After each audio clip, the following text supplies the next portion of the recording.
My name is Suzanne Fetting, confidence coach and the founder of Absolute Confidence, where I help people transform their lives and learn how to love themselves, trust themselves, and be the best version of themselves.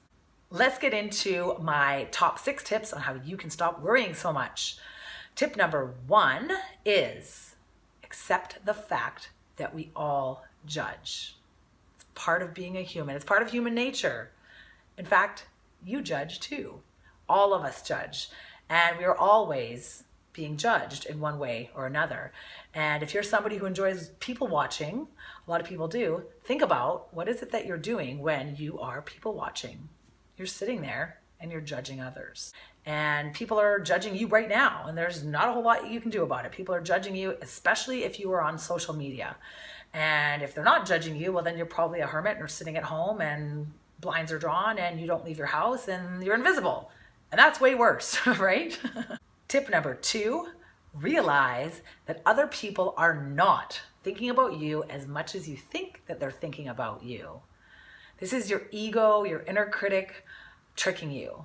People have their own shit going on. People have so much going on. People have their own fears, their own worries, their own doubts, their own insecurities, and they're just as fearful about how they're coming across as you are. I have worked with so many people that are, extremely successful or have high-powered positions or, are very beautiful, and they are just as worried as other people about how they're coming across and whether or not they look awkward or whether or not they look insecure.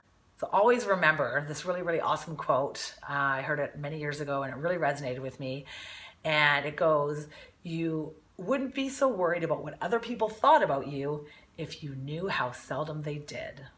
Tip number 3 is to understand why it is that you care so much what other people think about you.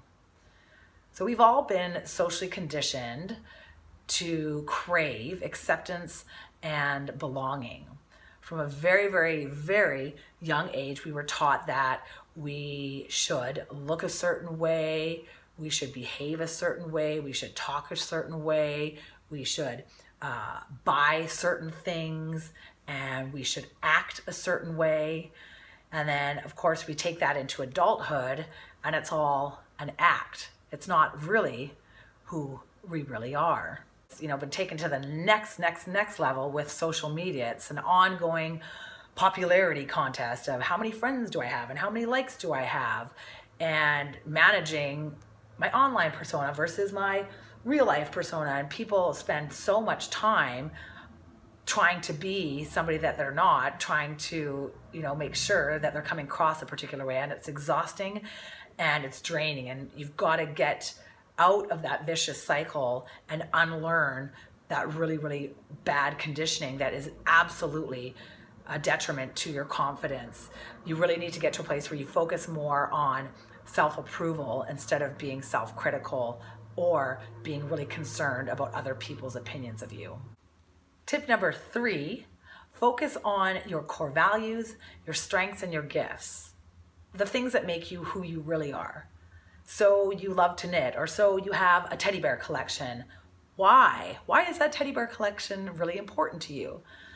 The more that you can focus on that and learn more about who you really are and be really honest with yourself, the more you can be honest with other people, and the less you're gonna give a shit about whether or not it's embarrassing or whether or not people will accept you.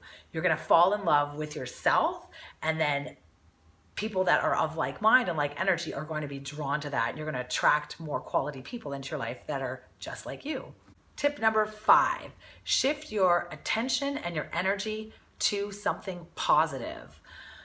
By doing that, you are taking yourself out of being future focused, and you are enabling yourself to be in the present moment, to be in the now, and to be more of your authentic self. Make a list of things that make you feel happy, or positive traits or qualities that you have about yourself, or go out there and find a new hobby or a new interest that brings you a sense of happiness and positivity.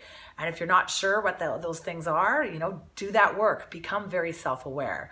Reach out to me if you need help with that, because that's something I would love to help you with. And my 6th tip is to let people be wrong about you. So what if somebody says something negative or untrue about you? It doesn't mean anything. It's only going to hurt, and it's only going to hurt you if there is a part of you that actually believes that to be true about yourself. People have said all kinds of things about me that are wrong about me because I have a pretty big personality and I'm kind of out there and I speak my mind. So let people say whatever they want to say about me. What I know what's true about myself, and you need to know what's true about you. And if people say the wrong thing about you, that's okay. Let them be wrong about you. It doesn't mean anything. So there you have it. I hope that you found this video helpful and useful. If you haven't already, go and hop over to my website, absoluteconfidence.com, where I've got 60 free confidence building tips for you and pages and pages and pages and pages of free confidence building resources. So go out there and make it an awesome day. And remember that nothing, absolutely nothing is more powerful than absolute confidence. Have an awesome day. Bye.